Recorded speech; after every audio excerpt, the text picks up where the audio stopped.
Muy buenas noches y bienvenidos a Signo Pesos, la economía al alcance de su pantalla. Estos son los temas claves de hoy. Junio, un mes clave para la economía. Hay mucha expectativa entre los analistas por temas como el techo de la deuda en Estados Unidos, el freno en las alzas de interés de los bancos centrales y el marco fiscal de mediano plazo en Colombia. Analizaremos este panorama con Daniel Velandia de la compañía Credit Corp Capital. El desempleo bajó en abril. El DANE reveló que la desocupación bajó el pasado mes, pero aún está en niveles elevados, especialmente en algunas ciudades donde se ubica inclusive por encima del 15%. Nos acompaña Sergio Olarte del Scotiabank Colpatria para ver qué es lo que está sucediendo. El umbral no será negociable. El ministro de Hacienda, Ricardo Bonilla, dijo tajantemente que en los debates de la reforma pensional el gobierno defenderá que los trabajadores con hasta 3 salarios mínimos pasen obligatoriamente a Colpensiones. Y comenzamos esta emisión de Signo Pesos hablando de la economía nacional e internacional, ya que en junio podría producirse un viraje en el comportamiento que ha tenido hasta ahora. Eso sí, depende de cómo salgan algunas variables, algunos hechos, algunas circunstancias sobre las cuales hay mucha expectativa en los mercados. Para analizar de qué se trata todo esto, quiero saludar al doctor Daniel Velandia, economista en Credit Corp Capital, economista jefe. Doctor Velandia, buenas noches, bienvenido a Signo Pesos. ¿Usted cómo está? Doctor Velandia, ¿usted me escucha? Es que no lo escuché. Sí, perfecto. Ya, Víctor, ahora sí lo escucho bien. Muy amable. Doctor Velandia, hay una cantidad de información, tanto internacional como información nacional, pero tal vez lo más importante de lo que debemos estar más pendientes es de ese tema del techo de la deuda en Estados Unidos. Pues realmente eso ya se viene solucionando. De hecho, hoy se pasó la prueba del techo de la deuda y hemos visto una reacción positiva de los mercados. Sabíamos desde el sábado pasado que se había acordado un, valga la redundancia, acuerdo entre el presidente Biden y el presidente de la Cámara de Representantes, Kevin McCarthy, para llegar a un acuerdo que fue revisado hoy por el Congreso de Estados Unidos y le dio el visto bueno. Así que los mercados afortunadamente han reaccionado de manera positiva y ahora estaremos enfocando toda la atención en la decisión de tasas de la Reserva Federal que se avecina. Bueno, entonces usted dice, chuleado el tema del techo de la deuda que de todas formas estaba generando mucha incertidumbre. Ahora, cuando miramos aspectos internacionales, sobre ese tema de tasas de interés de la Reserva Federal, ¿qué se espera? ¿Por qué es tan importante? Bueno, Víctor, primero para terminar el comentario anterior hay que decir que esto del techo de la deuda ha pasado muchas veces, es frecuente, es una pelea política realmente entre republicanos y demócratas. Lo que pasa es que esta vez lo llevaron al límite y de ahí que la tensión que hubo en los mercados. Pero bueno, una vez pasado ese tema, vamos a estar enfocados en el tema de la tasa de la Reserva Federal y lo que pasa es que estamos enfrentando una situación donde hay crecientes riesgos de recesión en Estados Unidos por esa misma alza de tasas de interés que ha encarecido el financiamiento. Por otro lado, recordemos que hubo problemas con algunos bancos regionales en Estados Unidos que quebraron y eso ha impedido que el crédito fluya normalmente. Pero además hemos visto recientemente datos, por ejemplo, en economías como la China, donde la actividad económica está mostrando un menor dinamismo a lo esperado. Entonces, el mercado viene desde hace varias semanas descontando que la Reserva Federal va a dejar la tasa quieta después de un año continuo de subida de la tasa de interés de política y que eventualmente va a poder recortar la tasa de interés hacia el tercer o cuarto trimestre de este año en la medida en que la economía se va desacelerando. El asunto es que en las últimas semanas varios miembros de la Reserva Federal han sugerido que la lucha contra la inflación no está terminada y que podría haber nuevos incrementos en la tasa de interés. El asunto, Víctor, es que cuando el mercado se posiciona hacia un lado, que es bajada de tasas, y algunos miembros de la Reserva Federal apuntan hacia otro lado, que es subir aún más la tasa de interés, pues genera mucha volatilidad. El dólar tiende a subir. Hoy, por ejemplo, lo vimos en Colombia. Tenemos al final un impacto también en las bolsas, en las tasas de interés. Así que esa decisión es muy importante, sobre todo por lo que el mercado ha venido esperando recientemente. Bueno, hay otros temas importantes como la inflación en otros lados del mundo, tasas de interés de otros bancos centrales, la guerra en Ucrania, ¿no? Todavía no se soluciona ese inconveniente, pero bueno, ahí están los elementos a nivel internacional básicamente. En el plano local, los mercados generalmente están pendientes de dos documentos en términos fiscales muy importantes, que son el plan financiero y el marco fiscal de mediano plazo. ¿Qué esperan ustedes en las próximas semanas? Porque aparentemente el gobierno va a dar unas luces sobre el déficit fiscal de Colombia para este año. Aparentemente va a tener que subir frente a la meta inicial. ¿Eso cómo nos impactaría a todos? Bueno, la verdad es que eso está por verse. El ministro Bonilla ha sugerido que podría aumentar el déficit fiscal esperado para el 2023 de la estimación oficial actual de 3,8% del PIB, algo más cercano al 4% por el reciente descenso de los precios del petróleo. Sin embargo, hay algunas dudas en cuanto a la necesidad eventual de aumentar el déficit esperado en la medida en que vemos una ejecución relativamente baja del gasto público por parte del gobierno. Entonces, puede que una parte de los ingresos que están dejando de llegar por el menor precio del petróleo termine compensándose al menos parcialmente con la menor ejecución pública.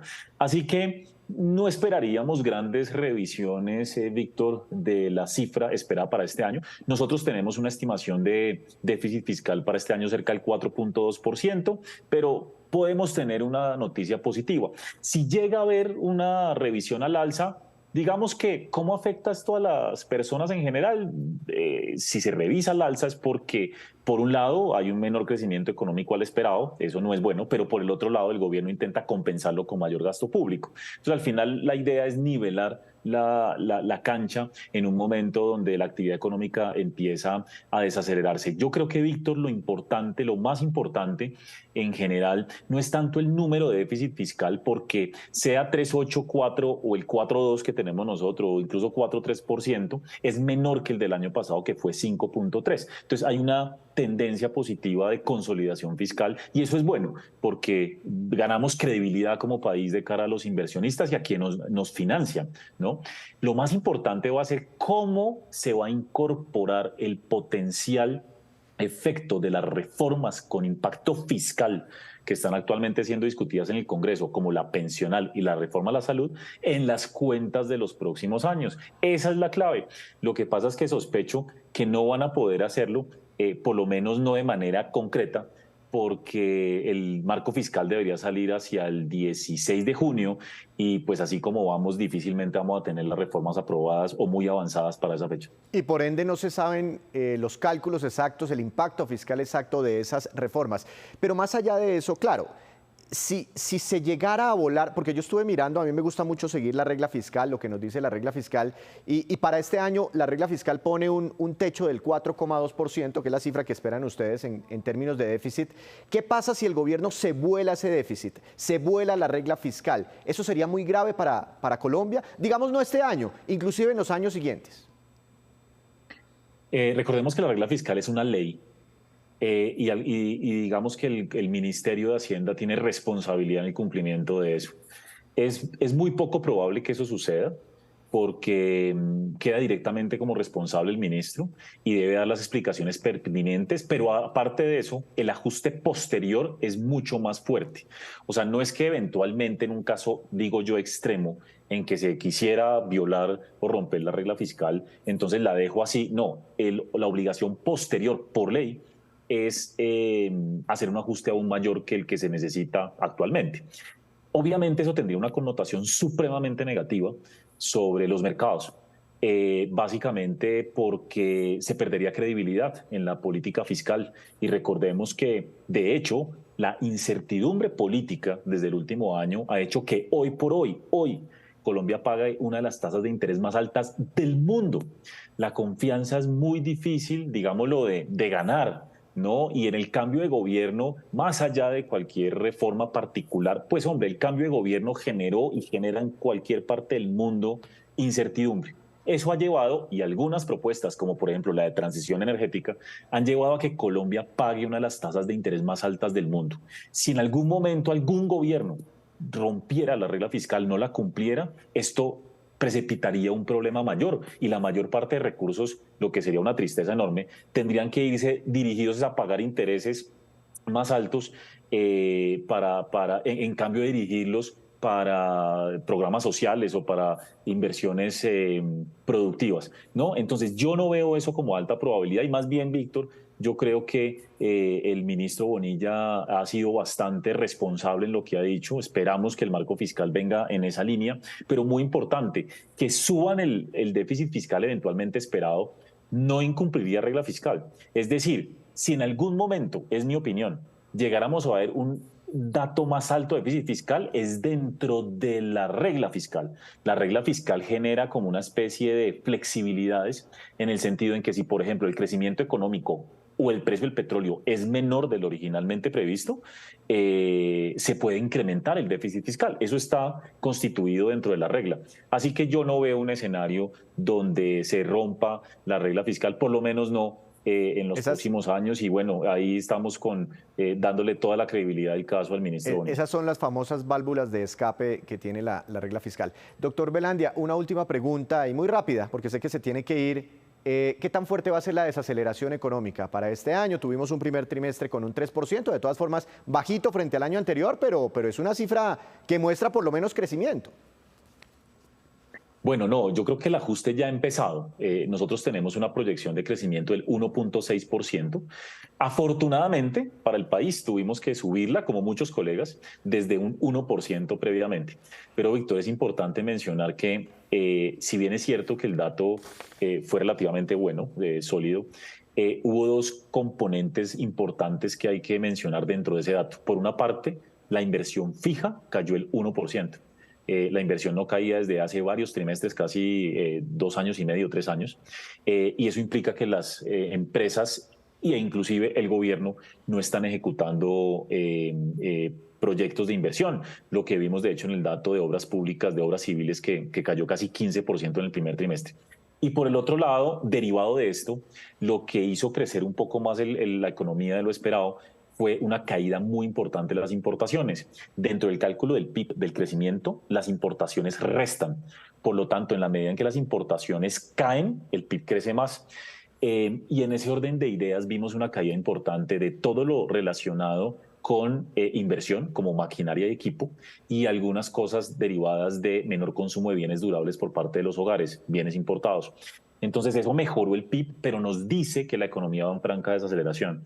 Así que este año esperamos una desaceleración importante. El año pasado crecimos 7.3%, 1.6% es bastante decente para haber crecido 2 años tanto como los 2 años anteriores, pero definitivamente necesitamos hacer un ajuste. Creo que en eso estamos de acuerdo todos los economistas, porque veníamos creciendo excesivamente rápido. Claro. Necesitamos frenar la inflación y para hacerlo necesitamos que la economía pues se modere, y es lo que esperamos este año. Es lo que dicen muchos, si se frena la economía tal vez es el mejor antídoto contra la inflación. Doctor Velandia, una feliz noche, muchas gracias.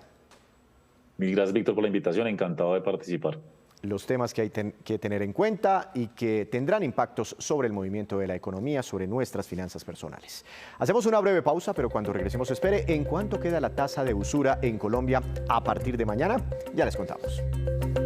Regresamos a Signo Pesos. El DANE reveló hoy las cifras del mercado laboral con corte al mes de abril de este año, que muestra algunos avances, pero también algunos temas que siguen siendo preocupantes. Para conversar sobre este tema, sin duda una de las noticias económicas más importantes del día, quiero saludar al doctor Sergio Olarte. Él es el economista principal del Scotiabank Colpatria.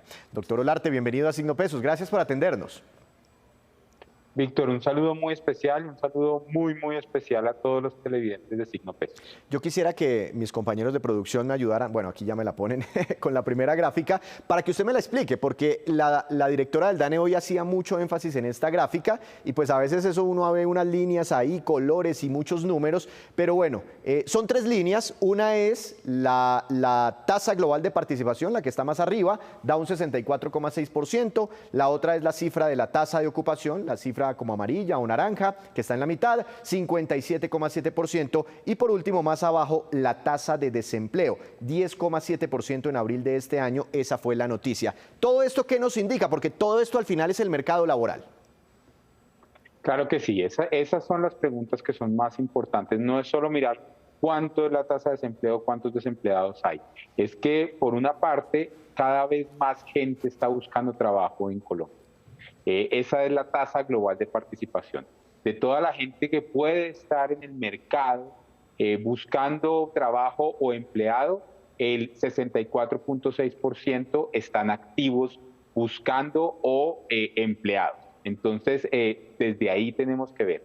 Lo que pasó en abril es que después de la pandemia hubo muchas personas que dejaron de estar en el mercado laboral o porque tenían ahorros o porque se dedicaron a la casa, y cada vez más gente está saliendo otra vez hacia el mercado laboral, y eso es buena noticia, pero en el margen puede subir un poco esa tasa de desempleo, porque en un momento de desaceleración la tasa global de participación es más alta, pero pues no hay creación de empleo. Pero doctor Olarte, entonces, viéndolo de esa forma, la cifra de hoy de desempleo, no sé, pensaría uno que es muy buena, porque aquí vemos que está subiendo el número de personas que están buscando trabajo y al mismo tiempo se reduce la tasa de desempleo frente al mes del año pasado. Sí, frente al mes del año pasado hay mucha más gente tratando de entrar o en el mercado laboral, 700, sí, un poco más, miles de personas de un año a otro. Y eso ayuda muchísimo, pero de nuevo, eso nos ve como si la tasa de desempleo de un mes para otro, porque mucha gente lo ve contra el mes pasado y el mes pasado fue 10 y ahora 10,7, entonces no, se empeoró la tasa de desempleo. No necesariamente, aunque sí el ritmo de creaciones de empleo está siendo un poco menor, pero lo que usted dice es cierto, de un año a otro definitivamente es una buena noticia. Exacto, frente a abril, frente al mismo mes del año pasado, hubo una caída en la tasa de desempleo entre abril y abril. Ahora, ustedes los economistas también miran una cosa que son cifras como desestacionalizadas, datos más limpios para hacer comparativos más interesantes, más puros dentro de los análisis de las cifras. Y alguien me decía en redes sociales, pilas, miren la tasa desestacionalizada de desempleo y verán que se está frenando el mercado laboral y aparentemente ya la desaceleración de la economía le está pegando al empleo. ¿Cómo interpretar eso? Sí, entonces primero, ¿qué es eso de datos desestacionalizados? Esto es como los países que tienen estaciones. Todos en el norte, por ejemplo, en junio siempre está el verano, después llega el otoño, después llega el invierno, y siempre es como lo mismo. Con algunas series económicas es parecido. Normalmente en enero hay mucha gente que dejan ir de los sitios, sobre todo de las ventas al por menor, porque eran empleos temporales de diciembre. Entonces, normalmente la tasa de desempleo en diciembre es más pequeña que la de enero. Si quitamos esos efectos, digamos, temporales de cada uno de los meses, es un efecto mucho más puro. Esa tasa de desempleo subió con respecto a al mes pasado, a marzo de este año, sí ha venido subiendo, mostrando que efectivamente esa creación de empleos se está desacelerando. Pero también la tasa global de participación, lo que estábamos hablando de más gente buscando empleo, también está creciendo. Entonces no es solo el hecho de que la economía se está desacelerando, sino que esta desaceleración, que nuestro concepto es una desaceleración ordenada, también está haciendo que más gente salga a buscar trabajo, más gente salga a recuperar ese trabajo que durante la pandemia, por ejemplo, se comenzó a perder. Entonces es una desaceleración ordenada, digamos. Aquí tengo otra, esto ya es una tabla con mucha información, me gustaría que me ayudara a entenderla, y nos habla de la población ocupada en Colombia. Voy a dar una explicación inicial. En abril del año pasado, 21,9 millones de personas tenían un trabajo, eran ocupadas. Y en abril de este año la cifra subió a 22,74 millones. Eso quiere decir que más o menos 785,000 personas encontraron un puesto de trabajo. Pero paso al siguiente renglón y me encuentro con una cosa que dice trabajador por cuenta propia. Y la cifra es de casi 10 millones de personas, 9,6 millones de personas. ¿Aquí está la informalidad en Colombia? esa es parcialmente la informalidad. Un trabajador por cuenta propia es un trabajador independiente que puede ser formal o informal. Lo que pasa es que muchos trabajadores independientes son informales.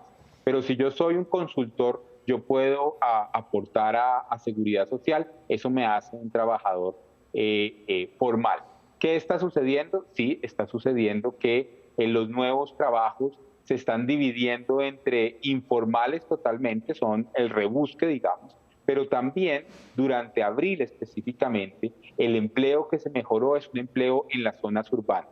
Y normalmente las zonas urbanas tienen mucha más formalidad que las zonas rurales. Entonces, como aproximación, los trabajadores cuenta propia o independientes son una aproximación a la informalidad, pero después la directora del DANE también nos contó que la forma como ellos miden la informalidad, que es un poco más que simplemente mirar la cuenta, los cuenta propia, esa ha venido cayendo especialmente porque la creación de empleo se ha configurado en las zonas urbanas y sobre todo en esa parte de hotelería y turismo, manufactura y un poco en agricultura, que normalmente eso sí es informal. Entonces, seguimos siendo súper informales, el 55% de los trabajadores son informales, especialmente en las zonas rurales, y en las zonas rurales apartadas es más del 80% las personas informales. Eso es muy complicado, pero en el margen se está desacelerando, se está disminuyendo un poquitico. Ah, pero entonces esa sería una tercera buena noticia. Cayó un poquitico la informalidad en Colombia entre abril del año pasado y abril de este año. Esta gráfica también me llama mucho la atención, es el desempleo trimestral, es decir, terminado los últimos 3 meses hasta abril de este año, pero por ciudades. Y vemos unas enormes brechas. Doctor Olarte, no sé si a usted también le llama la atención. Quibdó, desempleo del 27,6%, Santa Marta del 8,8%. ¿Cómo están entonces configurados los mercados laborales regionales? ¿Qué puede estar pasando en un lado que no esté pasando en el otro? Mire, yo lo que siento es esto no es solo del trimestre móvil, del trimestre que estamos midiendo en este momento, sino que es histórico. La verdad es que las zonas apartadas de Colombia tienen un desempleo particularmente alto porque tenemos problemas de medición primero, pero adicionalmente porque las personas les queda muchísimo más difícil tener empleo. Simplemente es un rebusque que no cuenta necesariamente como empleo. Pero, por ejemplo, Santa Marta es una ciudad donde sea formal o informal, es muy informal, pero sea formal o informal, el rebusque sí lo están contando en las estadísticas y cuando van a hacerle las encuestas dicen, no, yo trabajé, querría trabajar más, querría ser formal, pero sí trabajé especialmente en la parte de turismo y de servicios. Entonces son cómo se configura la economía de cada una de las regiones. En Quibdó, por desgracia, y en algunas zonas, sobre todo del suroccidente del país, no se cuenta mucho empleo o porque es demasiado informal o porque es ilegal. Mientras que en las zonas urbes que se conocen, ahí es mucho más fácil contabilizar el empleo y Santa Marta, por ejemplo, es una de esas ciudades, Barranquilla también, donde el desempleo es particularmente bajo, aunque la informalidad es un poco más alta. Una última pregunta muy rápida, doctor Olarte. Desempleo cerquita al 11%. ¿Cree usted que podríamos cerrar este año con un desempleo en un solo dígito, por debajo del 10%? Si pensamos en el desempleo de todo el año, el promedio, no el de diciembre, porque recordemos que diciembre la tasa de desempleo siempre es más baja por lo que hablábamos de la estacionalidad, pero si miramos como el empleo de todo el año, no pensamos que la tasa de desempleo pueda bajar a un dígito todavía, sobre todo porque estamos en un proceso de desaceleración de la economía y la creación de empleo seguramente se va a ir desacelerando con el tiempo, junto con que más gente está buscando trabajo. Doctor Pensamos Olarte, que esto se va a quedar parecido todo el año, alrededor de 10, 5 u 11%. en el promedio anual. Muchas gracias, doctor Olarte. Una feliz noche. Lo mismo. Analizando entonces los principales elementos de las más recientes cifras del mercado laboral. Hacemos otra breve pausa, pero ya les contaremos cuál es la compañía que acaba de entrar al llamado club del $1 billón. Ya volvemos. Regresamos a Signo Pesos con esta que es la cifra económica del día. 44,64% y corresponde a la tasa de usura que certificó la Superintendencia Financiera para el mes de junio. Se aplica a partir de mañana. Esta es la tasa más alta que se permite cobrar por cualquier crédito en el país, créditos de consumo. La cifra significa una nueva disminución, esta vez de 77 puntos básicos con respecto al mes de mayo. Para los créditos de consumo y ordinarios, la tasa máxima será de 29,76%. Por segundo mes consecutivo, cae la tasa de usura en Colombia. El Banco de la República presentó hoy el informe de estabilidad financiera en el que se evalúa la evolución del sistema financiero, tanto por los créditos tomados por los colombianos como por la misma solidez de las instituciones bancarias. Veamos el resumen presentado por el gerente del emisor, Leonardo Villar. Algunas características que protegen al sistema financiero colombiano son, en primer lugar, una estructura de balance cautelosa, tanto por el lado activo como por el lado pasivo de las entidades. Segundo, la práctica generalizada de valoración del portafolio de inversión a precios de mercado. Y tercero, la adecuada administración del riesgo de liquidez. Acorde con un panorama de mayores tasas de interés y de desaceleración de la actividad económica local, el crédito ha reducido su ritmo de crecimiento en los últimos meses, al tiempo que se observan señales de deterioro en las carteras. El crédito, que venía exhibiendo el año pasado niveles de crecimiento excesivamente altos, en especial en la categoría de consumo, se ha ralentizado, mientras que los préstamos vencidos y riesgosos han repuntado, también explicados principalmente por la cartera de consumo, lo que refleja el crecimiento de los riesgos asumidos por parte de los establecimientos financieros en trimestres anteriores. A pesar de la menor dinámica de la cartera que se observa en la actualidad y la que se proyecta hacia adelante, el alto nivel de endeudamiento de los hogares, especialmente la modalidad de consumo, continúa considerándose una fuente de vulnerabilidad para el sistema financiero colombiano, al igual que en la edición anterior de este reporte. No obstante, el sistema financiero sigue reflejando solidez y estabilidad. Los establecimientos de crédito conservan indicadores de liquidez y solvencia muy superiores a los mínimos establecidos en la regulación, mientras que las instituciones financieras no bancarias han registrado incrementos en sus utilidades. El ajuste en la postura de la política monetaria desde septiembre de 2021, el efecto de las medidas macroprudenciales implementadas por la Superintendencia Financiera a finales del año pasado, asociadas con una mayor exigencia en términos de provisiones y condiciones más estrictas en la asignación de préstamos por parte de los establecimientos de crédito, explica la proyección de un ritmo de crecimiento de la cartera que seguiría disminuyendo en los próximos meses.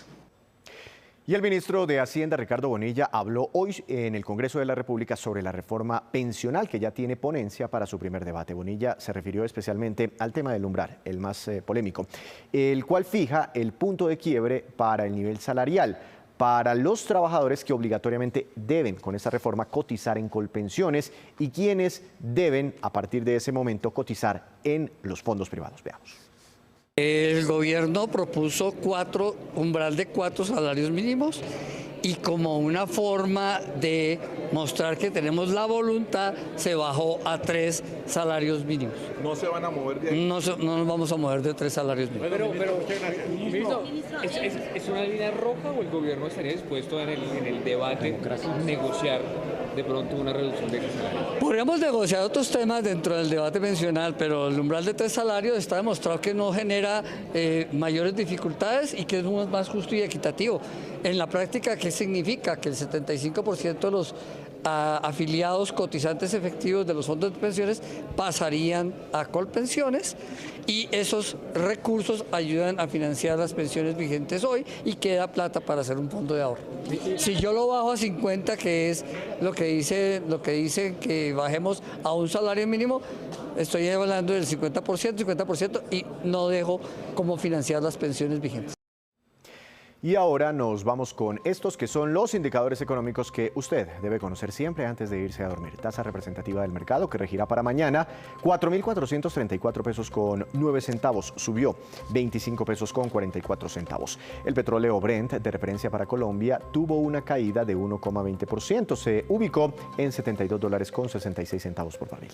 El precio interno del café colombiano subió y quedó en promedio a 1.760.000 pesos por carga. Para mañana, como referencia, índice MSCI Colcap de la Bolsa de Valores de Colombia subió 0,58%, acción más valorizada Corfi colombiana, ganancia de 4,65%, acción que más cayó Grupo Aval, fuerte retroceso del 8,38%. Antes de despedirnos, los quiero dejar con este dato. NVIDIA Corporation, la compañía de tecnología electrónica y fabricante de semiconductores de Estados Unidos, acaba de ingresar al llamado y muy selecto club del billón de dólares, al que solo pertenecen las más grandes empresas del mundo, medidas por su capitalización bursátil o su valor en bolsa. NVIDIA incursiona en este club gracias a la valorización de más del 150% que ha tenido en bolsa sus acciones en lo corrido de este año. Las otras compañías que encabezan este club son las siguientes en este orden: Apple, en segundo lugar Microsoft, en tercer lugar la Saudi Aramco, esta es petrolera, después Alphabet, Amazon y ahora NVIDIA.